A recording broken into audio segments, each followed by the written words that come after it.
And actually, sobrang surprise ako na hindi pa naglalapo-lapo ang mga teams natin. Siguro last pick para sa Blacklist, which gives us the option of, Rafael siguro para kay Rene J. Ibahin lang ni Agent Zero, no? Maiba lang, no? Laging Teresla daw eh. Ngayon, parang kailangan niya ibalik ang aksyon. Yep. But then again, yung composition kasi nila parang road to same pa rin yung system eh, no? Yep. Oo, parang yun pa rin yung gusto ng tempo. Oo. Not unless yung biglang liko. So may kita natin ngayon na ilalabas ang bagong baraha. Pinolderan na din ni Dex eh, oh. Oo. Siya na ngayon yung may folder. Surprise big Ayun na nga. Ay, naku, Ayan na nga, Benedetta na ang inilabas dito para sa The Blacklist International. Yes, I like it a lot. Sinabi natin kanina siya dun sa start draft, pero like I said, dulo pa nila kukunin. Ito yung pwedeng sumabay sa Arlott.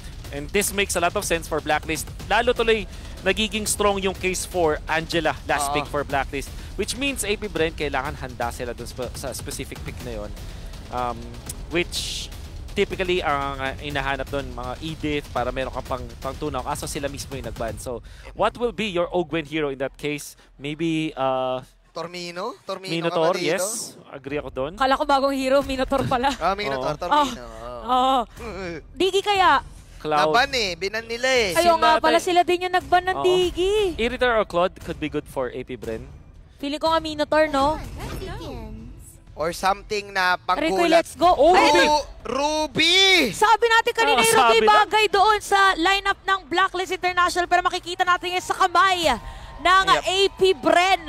Kay Master Ogwen. Maganda pa rin yung Angela o kaya Rafaela. Pero most specifically dito ako sa Rafaela kasi mache-check niya yung mga bush. Di ba usually si Ruby gusto niya magtago dun sa mga bush. Nagche-check din siya, pero bush play yung gusto gawin, conceal play.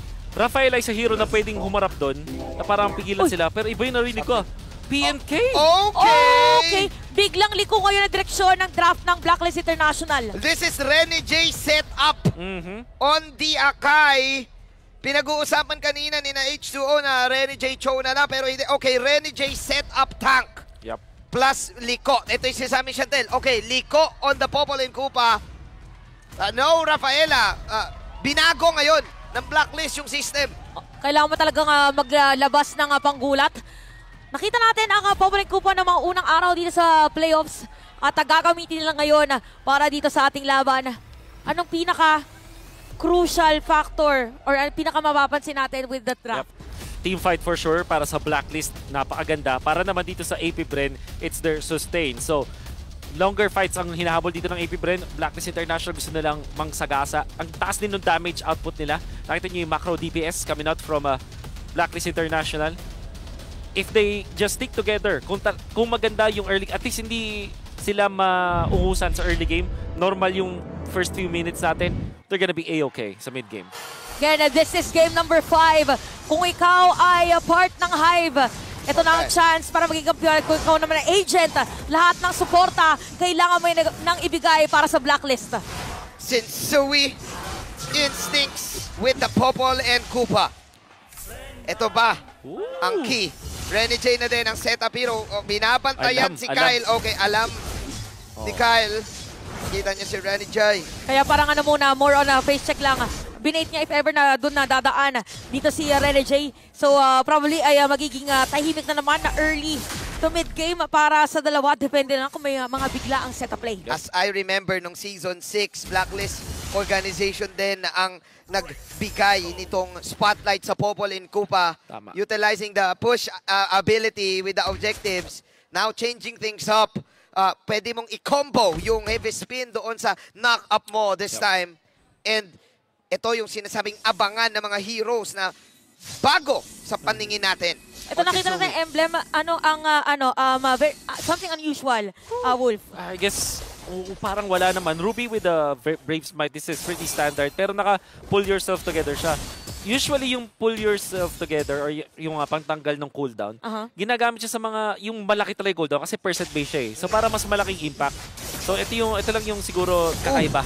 Pero But Kyle decimate first blood. Sinama natin ngayon ni Haji. Kyle buhay pa rin. And on si Pew. Kyle will just run away. Mortal coiling out. Kyle TZ. Napakaagang first blood na naman. Isang magandang pagpasok doon para sa AP Bren. Pero makikita natin for Blacklist International, lalo-lalo na si Sensui, nakapwesto at mauuna dito sa may Turtle Pit. Okay. Sino nga makakuha? Makukuha yan ni Sensui Instincts dahil wala din, of course, ang retry holder ng AP Bren. So kahit nakakuha ng kill kay Rene J, yung AP Bren dun sa may gitna, napaload din naman dun si Calteezy. That means na AP Bren will have to forfeit yung Lord. Yun naman yung maganda dun sa ginawa ng Blacklist. Surely nawalan sila ng isang roamer pero hindi ganun kahalaga yung ganun death kay Rene J. Mas masaya pa nga sila dahil nakuha nila yung Turtle because of that. So talagang kinalculate dito ng Blacklist kung ano nga ba talagang magiging mas maganda para sa kanilang makapantay. Ito, exciting yung mga laban sa top lane. Oh, ay, grabe. Oh! Wow! Agent Zero dodging Ganda. the sweep coming out from Flapteasy. Pero dito, magkakakitaan na naman yata. Pero more on bantay lang muna. O nga pala, kailangan muna na antayin na tumaba dito si Sensui. Okay, susubok sila ngayon. Sensui, binato ngayon. Ayun yung FSP na meron na setup si Rene J. Nandun si Haji. Setup town is real. Blacklist International taking 2 down. Ito na naman yung synchronization skills na sinasabi natin. At naramdaman na yata ni Super Marco na delikado siya sa may bottom lane kaya makakuha ng outer energy shield. At pwede mag-diretso na Torre. Basag nga talaga to. Libreng Ang gold. lakas. Kaya na Oheb dito. Meron ng dalawang Legion Sword, itong si Sensui. Masakit-sakit na yung damage. At nakita nyo naman kung gaano kabilis sila napatumba doon si Kyle. Kyle opting to go for the build nung ginawa nyo kanina, which is Fury Hammer sa muna. Kaya medyo malambot. At all due fairness, ang ganda nung kill nila doon kay Calteezy. Kasi ngayon talagang nag-snowball itong si Sensui. Oh, ano to? Damage type, no? Damage type na jungler. Oo nga, parang ano sila dito, parang double marksman. Double MM, oh. Oo, double MM. Ang kinaganda pa dito sa Mobile Kuba, meron kasi crowd control din to. Yep. Tsaka merong front, medyo mahirap dito para sa ng AP Bren. Oo. Napasukin anytime. Kaya naman lumobo, 4 minutes pa lang tayo, 2.1k Yep. gold lead na agad. Medyo makate ang Chicho Dog na yan kapag na-free hit ka. Oo. Masakit. Makikita natin. At yung kagandahan dito kasi meron sila mga traps, so yung vision ng Blacklist mataas. Oo nga pala, pang vision nga din pala yung mga trap. Yeah. Kaya bawal ka mabitag sa trap. Habang sisimulan na naman dito ang Turtle Team Fight. Subok na naman si Rene J. Ang ganda ng combo with the Benedetta with the MST na din. At ngayon si Sensui pa rin ang makakakuha ng Retribution win. Recalls coming out from Blacklist. At habang nagre-recall si Rene J, ito na narinig niya kanyang mga kakampi before. Sisigaw lang niya, baka Rene J to. Napakagandang pag-zone kanina against Kyle TZ. Wow. At even si Oheb nabibigyan na ng space. Ang tindi nun yung combo nung Edward Rene J connection, yung final blow hanggang dun sa heavy spin, lahat ng damage ay nasalo ng AB Bren. Ang ganda ng Alecto Fire Blow na angulo doon. Coming out from Edward. Sila naman ang ngayon nag-go. Set up is 3. Wow. Plus, syempre, yung heavy cross from Ikaw. Ni Super Marco. Ang pagbawi ng AB Bren ay nangyari. Wow! Kanya-kanya mga highlights ngayon ng ating dalawang kupunan. Paano nangyari dun sa may middle lane? Ano na nangyari sa may middle lane? Paramihan na recall. Paramihan ng... Ang ganda nung nakita natin mula sa AP Bren. Knowing na after nung laban, walang mga ultimates sa Blacklist. Si Noobsob nila doon. And actually, siguro nagulat sila na nandun si Sensui with their 4-man rotation. Ang ganda ng mga nakuha nilang quality of kills. Malayo-layo pa rin yung kanila kailangan habulin. Ang maganda doon is si Super Marco kasama doon sa laban na yun. So nakakuha siya ng 2-0. Oo. So siya yung pala. win condition coming out from AP Bren. Oo nga, tama ka dyan, Wolf. Kasi kailangan humabol dito ni Super Marco ngayon. Parang sabi na, parang nagiging imba ngayon yung match-up pagdating doon sa Gold Lane. Kasi ang dami na na-farm ni Kel1. So 6 minutes ngayon, parang feeling ko nagkakainitan na sa may middle lane yung mga players Kung kanina yung laban, hintayan Ito, walang fake dito Ready, set, go! Ito, rekta ambare. Oo, ganun Ready, set, go. Pero pag ikaw si Super Marco, ready, set, woo. Ganun lang. Woo. Yung pala yung pinaka-comms niya dito. Yun lang ang para comms sa yan team. Ang dito, kailangan marinig ng mga kakampi niya. Oo. Para sure. Kailangan din ng Blacklist International maghanda doon sa mga ganong situation. Nakita natin 2 times ang kanilang setup. Pero may pang setup counter din pala ang AB Bren. O kailangan dito, as much as possible, available lahat ng mga pwede mong pindutin, mga skills. Ayan na! Okay, nagkakaswipan na naman! At ayun na nga, Kyle TZ with the decimate of the Sensui. Edward ngayon, sumusubok pumalo, pero may Nether Realm. Okay, napakagandang start, Ogwen! pero may hila na gagawin. At nahila si Ogwen. Killing spree Super Marco! Flaptizzy na din! Inisa-isa na ng AB Bren! Wow! Ang Blacklist International! Tatlong namatay doon at dediretso naman dito sa may turtle pit. Habang si Edward Lilico, paano nangyari? Paano sagutan na nangyari doon? Ultra instinct mula kay Flaptizzy with that flicker play. Ang dami lang na final slash. Tapos after nung Netherrealm, nakagulat yung ginawa doon ni Ogwen with the flicker play. Hindi mo expect na mayroon pa siyang flicker nung moment na yon. Pero naging critical dahil nahatak niya doon si Oheb. Very important kills coming out from AB Bren at ngayon, tapos na. Nakuha na nila ang turtle. At panibagong milestone, the young GOAT's GOAT now ranks second in MPL all-time assist leader. Na ang umusan niya na si Hayes, top lane nga lang. Teka lang daw, sabi ng Blacklist International. Si Flap ngayon ang mapapunish. Humihinga ng paunti-unti ang Blacklist in terms of pagbawi doon sa teamfight. Nakakuha sila ng magandang pick-off. Still, agree ako kay Wolf, yung micro playstyle ng AP Bren. Ito yung mga rason ba't ang dami rin nilang napanalong gold sa microhan. Tsaka yung Blacklist naman ngayon, humihinga dun sa mga push nila. Ayun sa may top lane, minions pa ang makakasira. Kaya naman hindi ganun kalaki ang ating kalamangan. At meron ng Wind Talker ngayon, si Sensui for his Popol and Koopa. That's right. Yan na yung mga titignan natin later on yung damage output coming from Sensui with BOD plus Windtalker. Tapos Hasklo plus the Berserkers from Oheb. Ang siguro kulang lang dito sa Blacklist yung talagang biglaan na ulti na pang-event. Kasi kunwari ito kay Edward at kay Renny J, medyo gets mo kung saan manggagaling eh. Pero yung nagagawa kasi ni Flaptizzy, talagang napakataas ng impact. Ito yung Arlot na hindi natin i-expect, no? Na mapupunta pala kay Flappy, kay Flappy Boy. Yung mga pakulwit. Grabe, kumulwit si Flaptizzy. Ay, si Ogwen, may vision si Ogwen by the way. Uy, hindi na chinik. Ay, ayan. Nakita ni Renny J. Ogwen, ihilain niya ba si Renny J? Nihila na, okay. Nihila ulit, pabalik. Yung hilaan, grabe, triple hila. What a combo para sa AB Bren. Renny J surviving that one. Pero yung tatlong hila, min. Naramdaman mo parang ayaw ka talaga. Parang higaan, ayaw kang paalisin.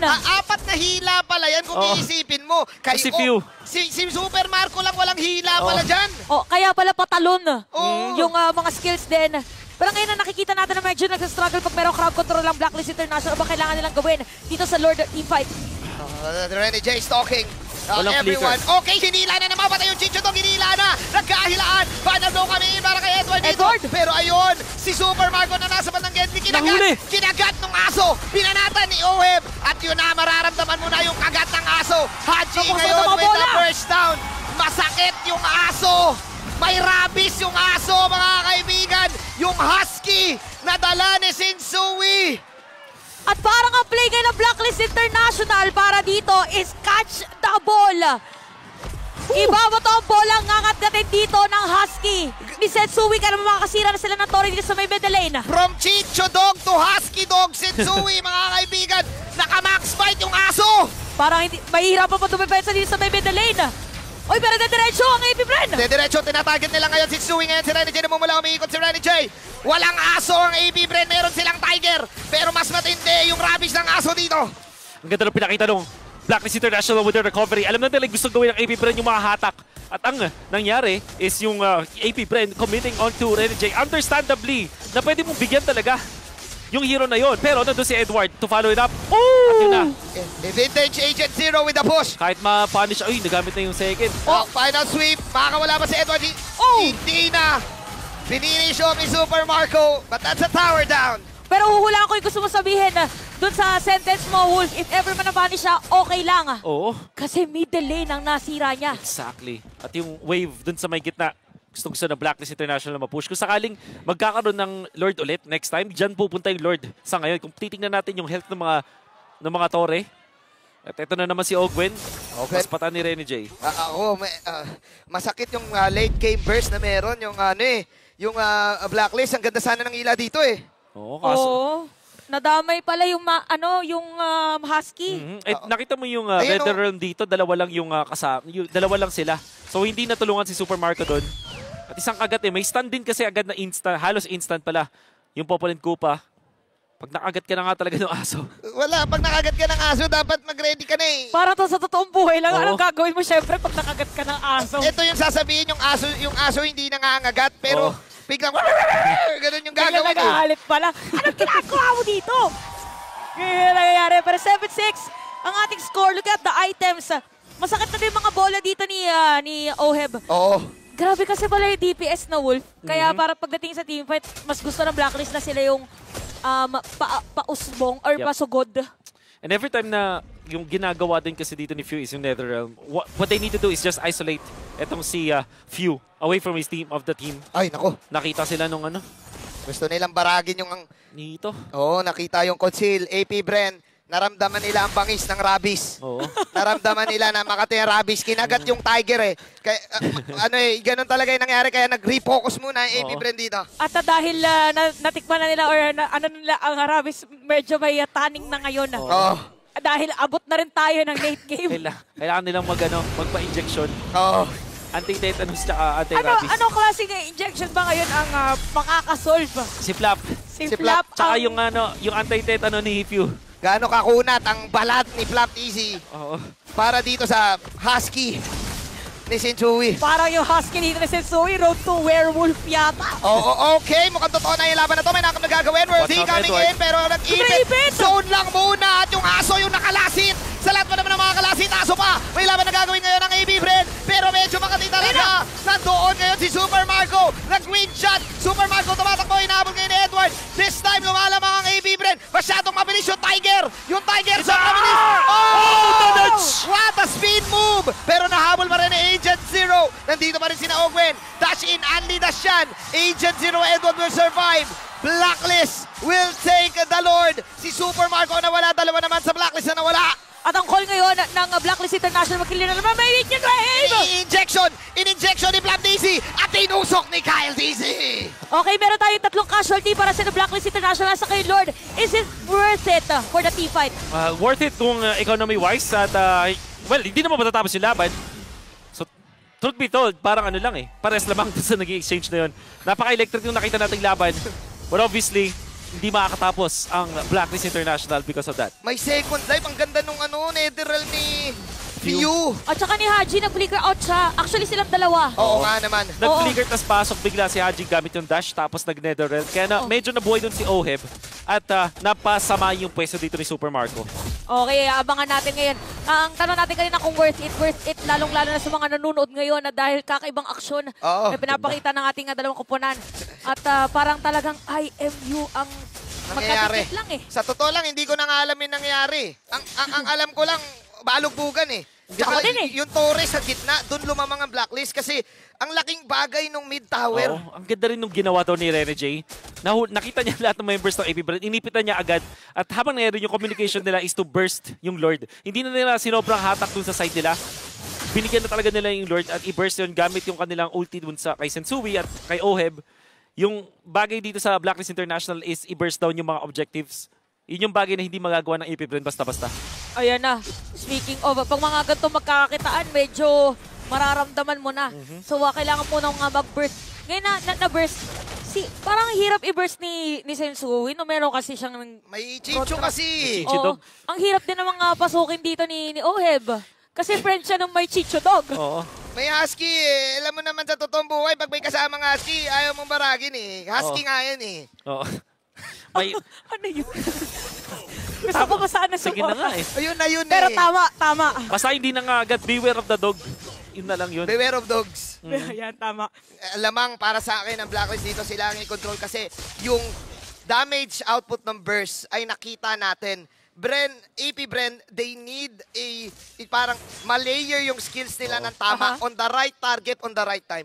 Tsaka ito, kung more on layering para sa ng AP Bren, sa Blacklist International naman, parang ang gusto talaga nila palikod sa kanila or yung patakbo yung kalaban. So, kailangan nilang kailangan na ma-enforce dito na sa kanila ang external na force. Ito na naman.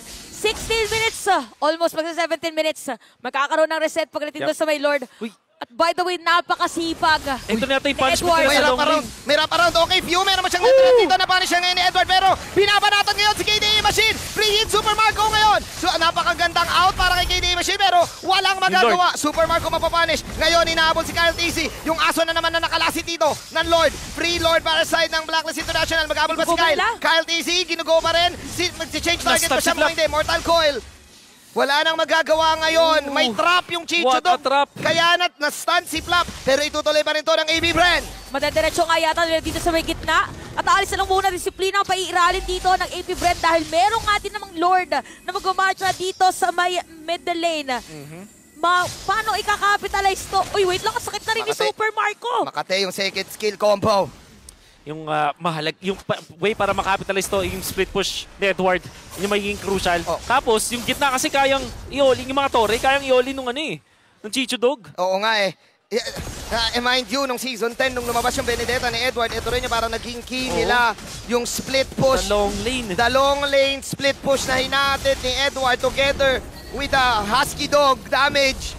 Blacklist International, unti-unting chino-choke out ang AB Bren, pero mapapanish si Edward dito. Gwen may ulti. Ay! Hindi na kailangan. Hindi na nga kailangan. Super Marco with the crucial pick-off. At ngayon si Renji tumatakbo na. AP Bren, Super Marco. Kung may aso ka, may Panther ako. The Black Panther. Kakaibang mga hayop na natin nakikita for this game at makikita rin natin for Flap TC. Meron rin dito Dominance Ice. So ngayon na ganito ang sitwasyon ng ating laban. Sino bang lamang? Wolf? Medyo nalilito na kami ni Wolf. Parehas lamang. Kaya nalito na ako. Parehas lugi. Parehas lamang. Kasi nga may Chicho Dog, may Husky, tas may Black May Panther. Black Panther si Wakanda man yan eh. Tsaka may lip yan, boy. Oo nga. Tama. May lip yan, boy. Biruin mo na outplay niya yung Benedetta. Ganon katindi si Super Kasi Marco. ang malakas yung Benedetta kapag may stun yung kalaban. Oo. Yung Black Panther, wala. Tatalon lang Tumakbo yan eh. lang. Tsaka may lip. Lumip lang si Super Marco, lilip yan boy. Tsaka may pana, lip panain na yun eh. Ito, Ilista mo na. Ilista mo na. Nililista niya na nga din kung anong mga nangyayari. At tayo dyan, ito, tama mga sinabi natin mga kasama. Biruin mo, ang daming nangyari dun sa bottom lane. Narinig ko si Super Marco, sinabi niya lang, woo. Oo nga. Katindi. Kita yung celebration Para yun yung niya. go signal niya. Pero abangan natin kung anong gagawin dito ng Blacklist International. Sila pa rin naman lamang dahil nakasira nga sila ng Torre dito sa may middle lane. Pero parang... Yun na yung Edward specialty na yun eh. nakaangat na rin kasi yung minion wave ng AP Brent. Oo. Pero kung long lane lang din, mas nga dito, mas Benedetta malikot ang talaga eh. Benedetta talaga. Ang hirap pabulin, pero yun pala yung way. Kasi mabilis talaga maglakad yung isang, may Black Panther kasi siya. Kaya mabilis siya, tapos may sprint pa. Hindi kanya kailangan yung Black sprint Panther. Wala na, Black Panther ang pinili niya kaysa yung Ducati skill. Oo. Mas mabilis kasi yung Black Panther eh. Tama. Isipin mo At saka pag Ducati, kailangan pa ng gas. Sa bagay. Kaya energy lang. Tsaka isipin mo, handa sila dun sa Edward specialty. Oo. Kasi Season 7, kung di ako nagkakamali, ito yung Benedetta Edward specialty. Season 10, ito din yung nagpanalo sila ng championship. Tama. Oo nga pala, kaya din siya tinawag na Edward Scissor Hands. Oo. Kasi Malakas mag-cut. Grabe mag-cut. Ayun, ginagawa niya. Bilis, grabe siya mag-cut, grabe din siya mag-push. The German cut. Winulang ni Super Marco eh. Tinalunan lang ni Super Marco. Ito na naman si Agent Zero Sneaky cut. Parang Basta pwede nakita niya yata. Hindi. Akala ko pwede niya i-dive sa may bottom lane. Hindi yata magandang biniburst ng AP Bren. Mga kalahati na yung buhay. By the way, nakatago din si Setsui. The rest of the players sa Blacklist International. Teka lang. Saglit na wala yung screen. Pero ayun yung balance. Double hila. Killing spree si Super Marco. Pero mag-counter go dito this time. Ang Blacklist International mga wala na. Bulado ngayon. Sila Renny J. Sino makakuha ng Lord Libre lang para kay Kyle DC. Susubok si Edward dito. Tatlo na sa side ng Blacklist International. At ngayon sinusubukan na lang ni Edward lahat. Grabe. Tumatakbo si Renny J. At ang burst switch sa debut. Edward running for his life. Takbo, Edward, takbo. Hinahabol ngayon ni Kyle. Sumisigaw ang AB Brand ngayon na tapusin. And double pa ang laban na to. Mukhang ito na yata ang inaantay. Meron pang bitbit dito. Mukhang ito na yata. Pero dito pa rin si Agent Zero. Pipilitan. Pipilitin na dumepensa. Para dito sa game. At kakalma muna. Yung mga nakangangabaw, nag-post po tayo saglit. This is AP Bren on the verge to the mid lane. On the verge to victory. Ganda nung ginawa ni Super Marco yung pag-touch niya dun sa mga slash ni Edward Scissor Hands. Mas malakas Yung bato sa'yo, lupit eh. Oo, Na-dodge niya eh. Na-dodge Ang bilis niya. eh. At saka nakita nila si Agent Zero. Sa Nasa bottom lane. baba, no? Ang naging call, burst nyo yung Lord. And nag-conceal play sila for the wraparound kasi nakapwesto sila Sensui. Si Renegade nagpapakita, parang binasa na ng mga members ng Bren. Dalawa lang yung pwedeng puntahan, yung long bush or yung Kramer's bush. So ginawa nila, gumamit sila ng kanilang conceal papunta dun sa long o kaya dun sa may Kramer's bush. And by the way, yung long bush yun yung mahaba dun sa may gate. Yung laging opposite ng opposite ng Ng Lord crab. side. Oo. Tama. So, tingnan natin kung paano nga ba mangyayari after this one again for AP Bren match championship point. Oo. At kita natin ngayon na si Edward ang dedepensa. Gaano katatag si Legend Zero dito kasi sumusugod na si Mr. Wu eh. So, and sobrang commendable halos lahat ng AP Bren in the zone. In the zone. Napakaganda talaga ng wraparound na yun kasi sinabi ko na diba parang hindi maganda yung pag-burst nila dun sa Lord o yung pag-damage nila dun sa Lord tapos yung hawak nila hindi pa ganun ka solido. Yun pala, ginamit nilang trap yung Lord. And the thing is, Blacklist International is known for that kind of play, yung pinangtatrap nila yung Lord. Tapos sila ngayon, ang kagandahan, meron silang conceal. And si Renegade, hindi niya pwedeng ma-counter yun kasi siya talaga yung nag-hawak dun sa Lord. Eto na, nagbabalik na tayo sa ating laban na pwedeng kumatok dito sa may middle lane again. Agent Zero lang ang nandito para dumepensa. 10 seconds para kay Haji. Kakayanin ba ang depensa? AP Bren, they want to finish the story. Final blow coming in from Edward. Pero masyado na ang masakit. And from mas pinaslakas ang pinalakas. AP Bren, ang kampiyon sa